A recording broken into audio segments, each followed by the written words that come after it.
Salut à tous les supporters de l'AS Monaco, j'espère que vous allez bien. Les autres, merci pour la bonne opération. Non, franchement, quel match. Ça faisait longtemps, voilà ce qu'on veut en tant que supporter. Alors, on jouait contre le SCO d'Angers à Monaco et on sait très bien que le SCO d'Angers, il défonce tout le monde à l'extérieur. Ils ont battu les plus gros. C'est pas une équipe à prendre à la légère. Et oui, on nous en a parlé beaucoup pour essayer un peu, on va dire, de nous mettre la pression. Mais je dois dire que le début de match est vraiment clairement à l'avantage de l'AS Monaco mais je me suis régalé. Quelle intensité, quel jeu. Gelson Martins en feu, Diop en feu, Volland en feu, tout le monde en feu. Malheureusement, de ces 20 minutes de début de match où on a clairement été au-dessus, on n'a pas réussi à planter. On n'a pas réussi à ouvrir le score. Et le pire, c'est que les Angevins, eh ben, ils auraient pu marquer par 2 fois avec 2 occasions beaucoup plus franches que nous. Alors nous, on a eu Ben Yedder qui a fait un petit festival, qui a tapé au milieu. Il y a Sofiane Diop aussi qui a tenté. Kevin Volland qui a raté une assez belle occasion. Par contre, Diony, il a failli nous fourrer à un moment. Et à un moment aussi, un joueur qui laisse passer le ballon, l'autre bim au-dessus. Heureusement qu'il est nul parce que sinon, ben, ça fait déjà un partout. Donc voilà. Ouverture du score de l'AS Monaco par Maripane après ces 20 minutes de temps fort. Pourquoi? Parce qu'en fait, après le temps fort de l'AS Monaco de 20 minutes, Monaco a commencé à baisser le pied. Mais attention, à l'inverse des autres matchs, on baisse le pied, mais on reste concentré. C'est tout à fait normal. Moi, je le savais. De toute façon, quand j'ai vu comment on a démarré, je me suis dit, on va pas pouvoir garder ce rythme tout le temps. C'est pas possible. Donc, il faut vraiment, comment dire, faut vraiment montrer que l'équipe a vraiment évolué à ce niveau-là et au lieu de se faire presser, eh ben, on reste concentré. Il y a toujours des erreurs, il y a toujours des problèmes, mais au moins, le pote derrière, eh ben, il assure. S'il y a un problème, il gère. Et voilà. Et comme ça, il n'y a pas de souci. Donc, ces 20 minutes de temps fort, on est resté muet. Enfin, on aurait pu ouvrir le score, mais on est resté muet. Et c'est là que les Angevins ont commencé. Donc, on les a étouffés au début de match. Et puis là, ils ont commencé un petit peu à reprendre le ballon.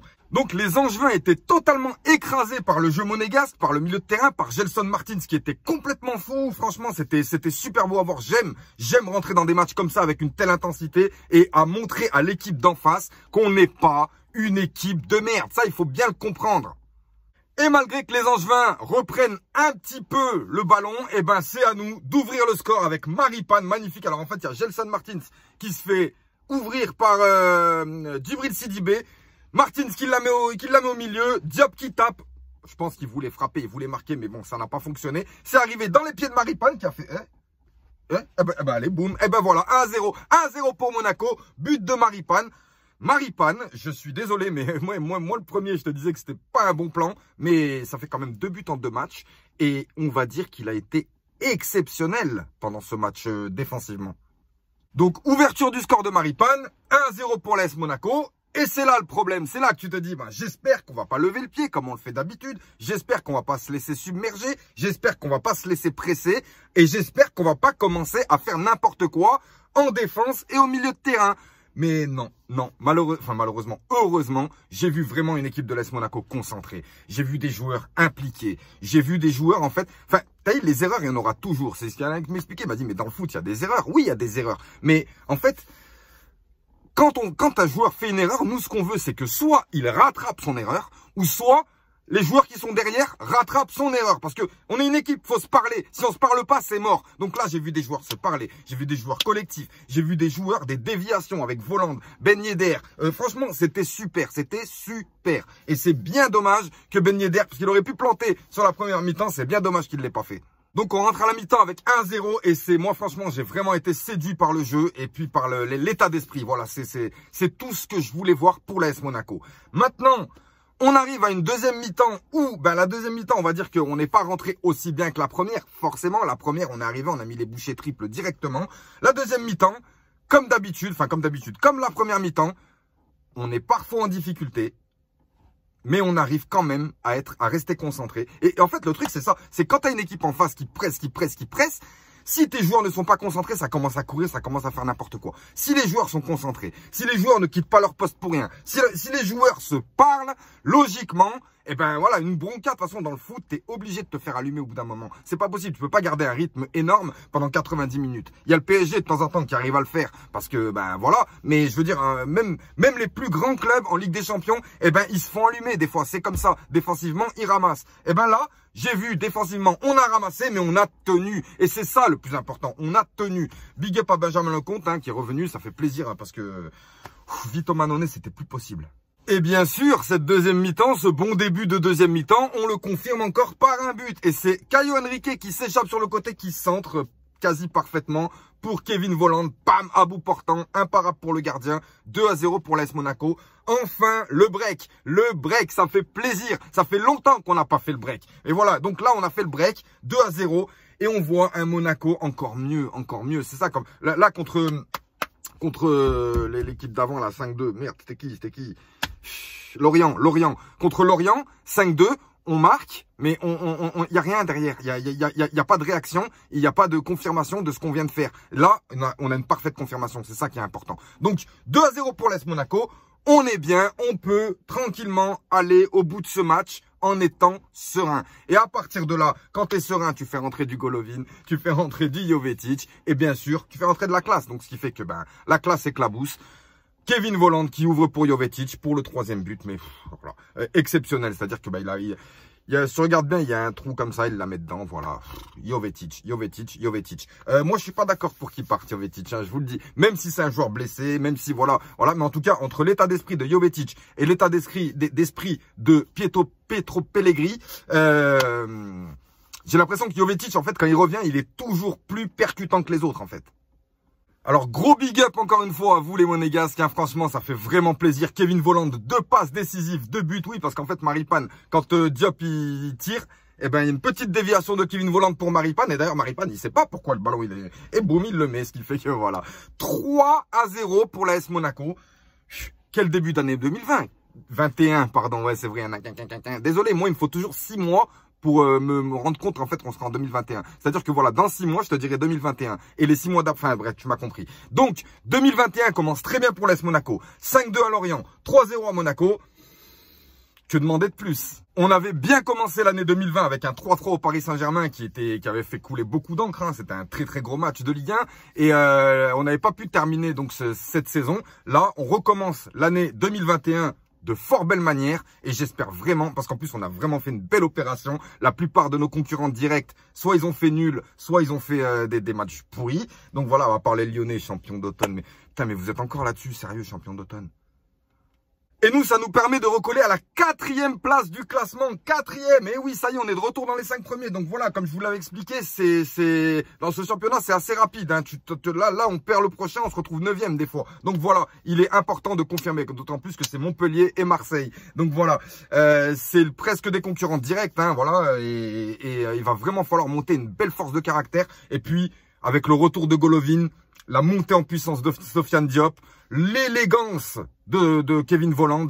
Si tout ça s'imbrique correctement, logiquement, et ben voilà, comme j'expliquais à certains là avant Noël qui me disaient, en fait, ils parlent de podium, ils parlent de 5 premiers, ils mettent jamais Monaco dedans. On parle de Marseille, on parle de Lyon, on parle de Paris, on parle de Montpellier, même on parle de Lille, on parle de... Mais Monaco, non, tranquille. Mais ils ont raison, ne vous inquiétez pas, on le sait, on est des troubles faits. Un jour, on va arriver, on va tous vous péter, vous allez rien comprendre. Donc bon, bref, on va faire un petit tour d'effectif vite fait. Benjamin Lecomte, bon retour, voilà, pas trop de risques, t'as pas trop été inquiété non plus, mais voilà, en tout cas, tu nous as quand même montré une bonne sérénité qu'on n'avait plus vue depuis plusieurs matchs, donc ça fait plaisir, merci à toi. Djibril Sidibé a pris la place de Aguilar, donc Aguilar, moi, c'est vrai qu'il y en a qui trouvent qu'Aguilar, il a pris le melon, voilà, depuis l'équipe de France, tout ça, voilà. Mais bon, moi, je trouve quand même que Aguilar est un excellent joueur et que, je suis désolé, mais je le mets au-dessus de Djibril Sidibé. Donc après, Djibril Sidibé, faut dire qu'il avait fait un bon match contre Lorient. Et ben là, il a été reconduit donc à sa place, à droite. Donc ça fait plaisir. Caio Henrique qui reprend logiquement son couloir gauche en tant que... latéral.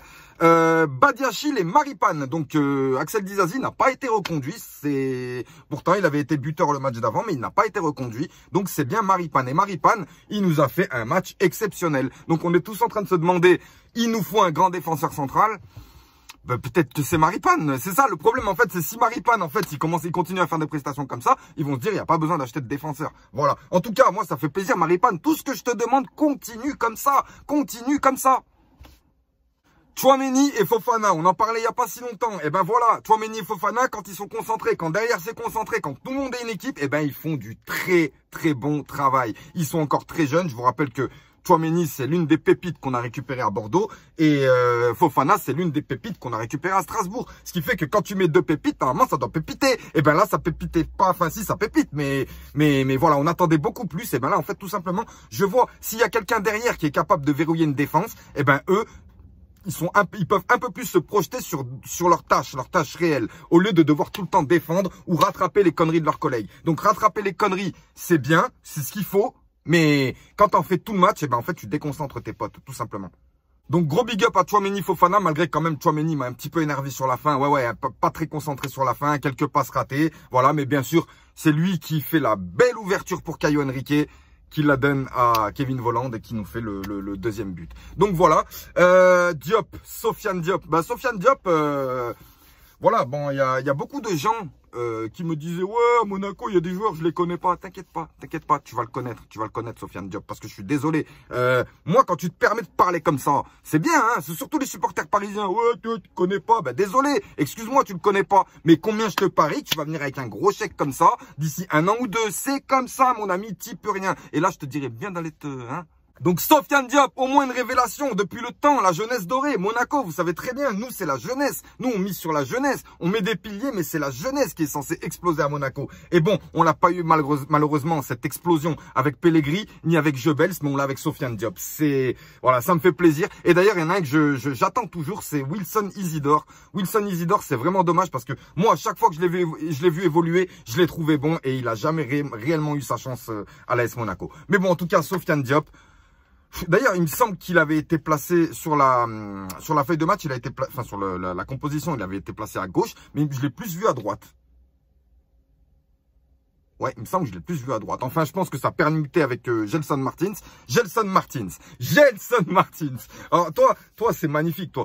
T'es un malade, en fait. Le mec, il prend le ballon, il dribble tout le monde, il explose tout le monde. C'est super quand ça marche, parce que des fois, ça marche pas. Le joueur, des fois, il bute contre une défense, il rebute. Et en fait, tout simplement, on a l'impression qu'il se remet pas en question. Tu vois que ça fonctionne pas. Tente autre chose. Eh ben, il y en a des fois, non. En tout cas, pour ce match-là, pour ce coup-ci, Gelson Martins, franchement, il a vraiment enflammé le début de match. Et c'est limite ça qui nous donne ce pulse. En tout cas, merci à toi, Gelson. Ouais, on va rediscuter par rapport à Golovin, mais on va rediscuter. Pour Volland et Ben Yedder, eh ben, Wissam Ben Yedder. Non, mais attendez, les gars. Je suis désolé, bon déjà c'est pas la première fois qu'il a un coup de mou Ben Yedder, hein, voilà. Tout comme tous les attaquants du monde, il y a des fois ça va, des fois ça va pas, voilà. Alors moi ce que je trouve un peu bizarre, c'est que nous on n'est pas inquiets pour Ben Yedder, nous supporters de l'AS Monaco, on n'est pas inquiets, tais-toi toi. On n'est pas inquiets, mais lui est inquiet. Ouais, vous avez vu ces gros plans sur sa tête, on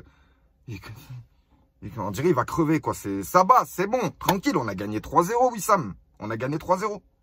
Donc les deux derniers matchs, très difficiles pour Wissam Ben Yedder. Mais en tout cas, moi je tiens à dire une chose, c'est que Wissam Ben Yedder, malgré qu'il ne plante pas, il est là, il fait des ouvertures, il décroche, il fait des choses qui font que ça libère le jeu pour ses collègues. Et malheureusement, dans le football, c'est comme ça. Quand t'arrives pas, qu'est-ce que t'as toi ?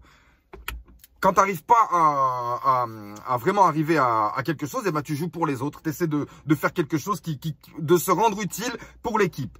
Ben Yedder, il le fait, il n'y a pas de souci, il le fait. Moi, c'est juste le fait de le voir de cette manière, avec cette tronche dégoûtée. Je comprends, tu n'en as pas marqué, mais tu vas marquer, t'inquiète pas, tu vas marquer. Nous, personnellement, on a confiance en toi. Celui qui n'a pas confiance en Ben Yedder, je suis désolé, mais... Et Kevin Volland, ça va faire plaisir à mon frère, ça, big up à toi mon frérot.